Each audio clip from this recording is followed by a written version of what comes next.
You've spent like hours writing the perfect, conceptually systematic behavior plan. I mean, it's totally flawless on paper. Oh, yeah. The graphs predict this beautiful downward trend. Exactly. But then it fails on day one. And why? Because you completely ignored task list item H.2. Yep. You designed a plan for a pristine textbook, not for the real, messy, unpredictable environment of your actual client. Right. And welcome to the deep dive, by the way. Today, we are channeling some serious behavioral intelligence. It is the ultimate harsh reality check for any behavior analyst. As clinical directors and top 1% BCBA coaches, I mean, we see this breakdown constantly. It's wild. Clinicians just get this massive tunnel vision. They do. We aren't just supposed to be looking at the topographies of behavior, like the literal physical form of what a client is doing, whether that's hitting or, running away. Yeah, we have to analyze the entire ecosystem that actually sustains that behavior. Exactly. So our mission today is highly specific. We are going to break down exactly how to select interventions that don't just pass the BACB exam, but actually survive the real world. We're pulling this straight from the 6th edition task list, focusing really heavily on H.2 and drawing directly from the ethics code for behavior analysts, the Cooper text, and real mock exam scenarios. So to get this right, we have to understand the absolute baseline of what H.2 demands, like before a clinician even thinks about writing a single goal. Right, the 4 pillars. Yes, the task list dictates 4 mandatory pillars for intervention selection. You've got assessment results, scientific evidence, client preferences, and contextual fit. And if you skip just like a single one of those pillars, your behavior plan is just going to collapse under its own weight. It absolutely will. Look, I do have to push back a little on that 3rd pillar, though. The client preference requirement. It always feels like a bit of a trap to me. How so? Well, if we just do whatever the family wants, aren't we basically abandoning our clinical expertise? Like, what if a parent prefers a really punitive disciplinary approach that makes absolutely zero clinical sense for a kid who's just, trying to escape a difficult math task? Yeah. No, that tension right there is exactly why early clinicians freeze up. But relying on scientific knowledge and evidence-based practice is non-negotiable. Right. That's Ethics Code 1.01. It's the foundation. Exactly. It's our bedrock. Yeah. So client preference does not mean giving a stakeholder a blank check to just demand any treatment they read about on some blog. Okay, thank God. Right. Client preference actually comes into play after establishing what is scientifically viable. You use their preference to guide which of the validated options you choose or, how you deliver the reinforcement within that specific plan. Oh, I see. So it's like offering a kid a choice between doing math or reading first, rather than offering a choice between doing math or like playing video games all day. That is a great way to frame the hierarchy. Yeah. Science sets the menu, and preference picks the meal. I love that. Science sets the menu, preference picks the meal. But, even before you hand them that menu, there is a medical mandate. You have to rule out biological variables first. Oh, 100%. Like, consider a case involving severe self-injurious behavior. You don't just immediately draft a behavior reduction plan and train the staff to run it. Right, because if I have a severe undiagnosed migraine, and you try to put me on like a DRA program, a differential reinforcement of alternative behavior plan, where you're trying to teach me to politely ask for a break instead of snapping at you. You're still going to snap. I'm totally still going to snap at you because my head is throbbing. The biological variable completely overrides whatever behavioral intervention you're trying to run. Exactly. A physician has to evaluate for those underlying issues first, right? Jumping straight to behavior modification without checking for GI pain, dental issues, or migraines. It's not just ineffective. It literally violates Ethics Code 2.12. It's basically clinical malpractice. It is. So let's see how this actually plays out in the wild. Yeah, let's take a school setting, focusing on that 4th pillar. Contextual fit. Say you've written this beautiful, heavily researched, function-based behavior intervention plan. A masterpiece. A total masterpiece. But the educational assistants in the classroom are just completely inconsistent with it. The intervention is failing entirely. And usually the immediate reaction from the clinician in that spot is to just blame the staff. Oh, totally. They're not following the BIP. Right. They assume the staff are just being defiant or lazy, but the breakdown is almost always a failure of contextual fit. Contextual fit is so fascinating to me. It's like, think about trying to enforce a strict library-level quiet hour in a house with 3 toddlers and 2 barking dogs. Good luck with that. Right. You can write the rule down on a whiteboard, you can demand compliance all day long, but the environment itself actively fights the intervention. The resources to maintain that quiet just don't exist in that physical space. That's a perfect analogy. And in the school scenario, the missing resources usually targeted training. The EAs just lack the specific behavior analytic techniques required to implement your incredibly complex plan. Right. It's like handing the keys of a manual sports car to someone who's only ever driven an automatic and then yelling at them when they stall it out in the parking lot. Exactly. So the elite clinical move isn't complaining to the principal about staff compliance. It's developing practical exercises, doing role play, and, creating direct feedback loops for those adults. We really have to shape the adult's behavior before we can ever expect them to shape the student's behavior. Absolutely. But there is another layer here, right? What about the teacher's own reinforcement contingencies? Oh, this is huge. If running your intervention is incredibly effortful for a teacher and they don't see an immediate, obvious improvement in the student, they're going to experience procedural drift. Because it's just too hard to maintain. Yeah. Without ongoing feedback or praise from the BCBA, they will unconsciously modify the plan back to whatever consequence is easiest for them in the moment.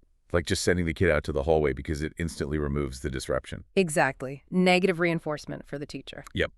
The plan drifts away from the science because the natural environment doesn't support the effort it takes to run it. The teacher isn't being reinforced for running the plan, so the plan just dies. Which perfectly tees up what happens in the home environment, too, especially when we look at the clash between scientific evidence and client preference. But the home environment is a completely different beast. It is. Here is a very common scenario. You have a 10-year-old client with severe anger outbursts, and the parents read an article online about a miracle herbal supplement or maybe a strict gluten-free, casein-free diet. Oh boy. And they insist, they absolutely demand, that you incorporate this into your formal behavior plan. I mean, we face this constantly in the field, and the tricky part is social validity.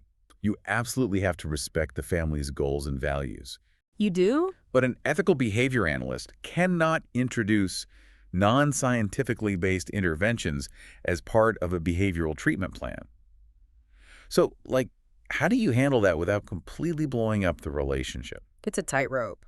Because if you sit across the table and tell a stressed-out parent that their late-night internet research is garbage, you lose them forever. Yeah, you protect the therapeutic relationship while holding the clinical line.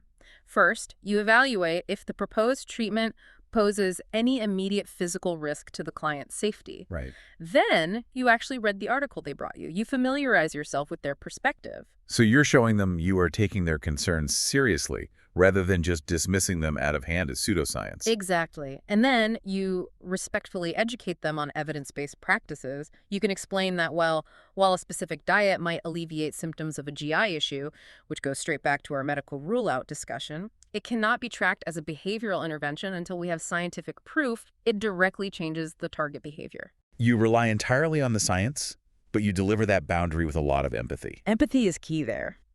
Well, these scenarios highlight the exact traps that catch early career BCBAs.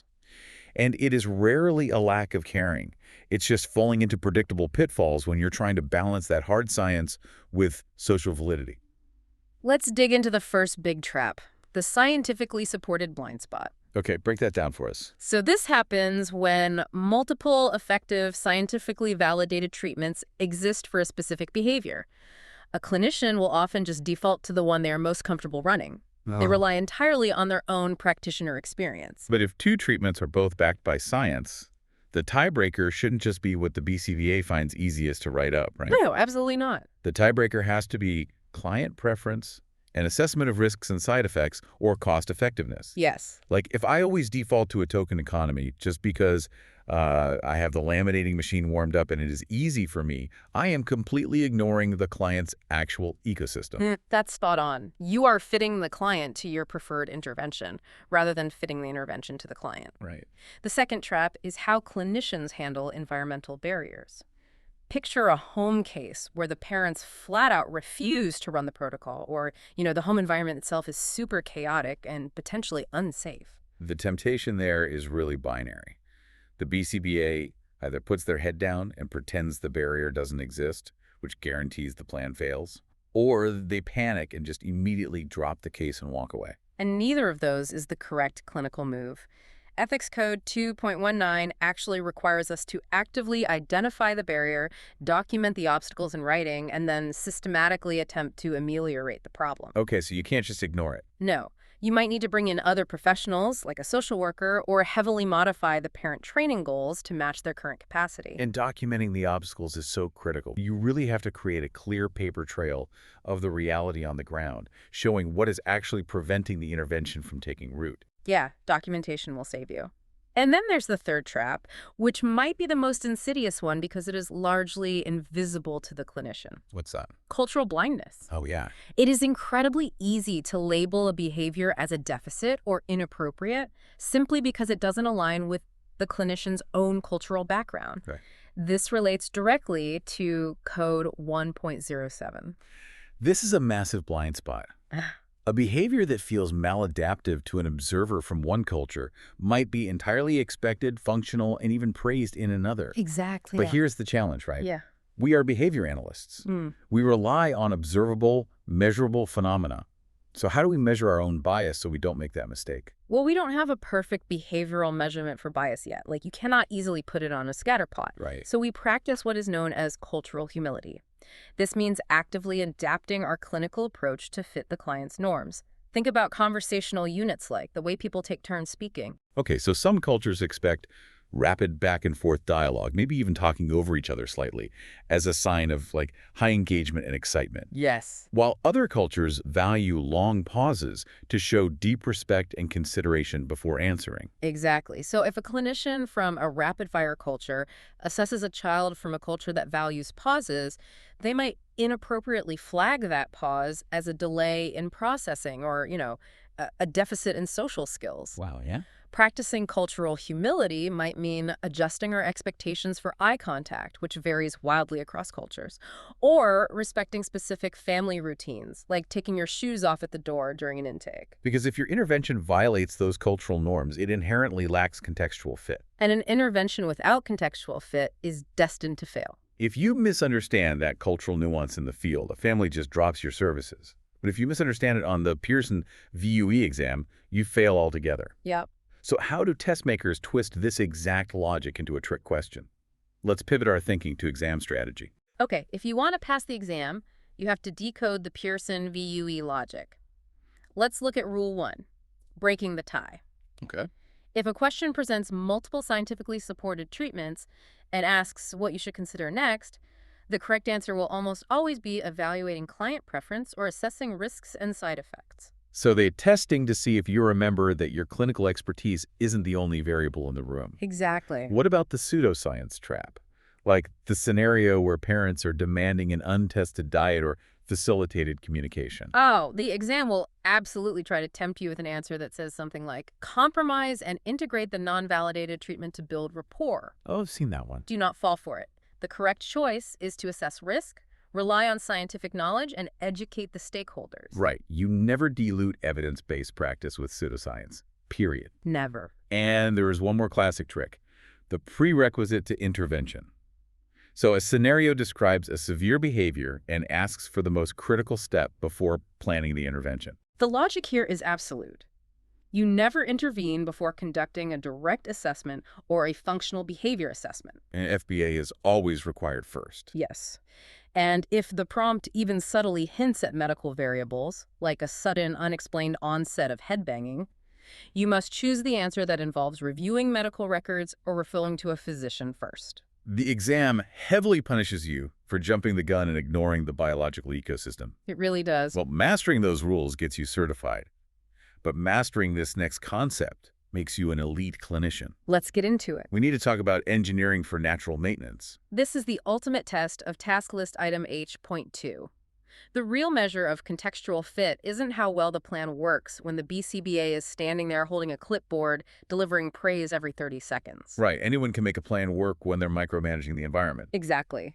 The true test is what happens when the BCBA leaves the room entirely. Let's say you have an intervention that relies entirely on contrived reinforcers. Something totally artificial, like a token economy, completely managed by an RBT. If that system never shifts over to naturally occurring reinforcers, what happens to the behavior? It reverts to baseline the literal second your service is paid out. Just immediately drops off. Yep. If you haven't engineered the natural environment to take over the reinforcement schedule, your intervention was just a temporary Band-Aid. This goes straight back to the relevance of behavior rule from the Cooper text. If a target behavior isn't likely to produce reinforcement in the person's natural environment, it honestly shouldn't be targeted for change in the first place. Elite behavior analysts do not just change the behavior of the client, they engineer the natural environment to maintain that change. That's the real skill. They ensure that the parents, the teachers, the peers, and the physical environment are all aligned to reinforce the new skill naturally. That is what true contextual fit looks like. If this helped you, follow behavioral intelligence, share this episode with another RBT or BCBA who's studying, and leave a comment or review. That's how we grow and how I keep creating high-level content for you. At Amethyst Therapy Services, Inc., we build clinicians, not just test passers. Us, www.amethysttherapyservices.com. Us, info@amethysttherapyservices.com. Let me leave you with one final thought to chew on. Look at your own current caseload. Think about your most difficult case right now. Are they failing your behavior plan, or is your behavior plan failing their environment? Ooh, that's a tough question. It is, because if you didn't evaluate what actually reinforces the parents and the teachers for implementing your plan, you might be the one setting up the extinction burst, that sudden, intense spike in challenging behavior that happens when reinforcement is abruptly removed. Stay analytical and keep pushing for behavioral intelligence.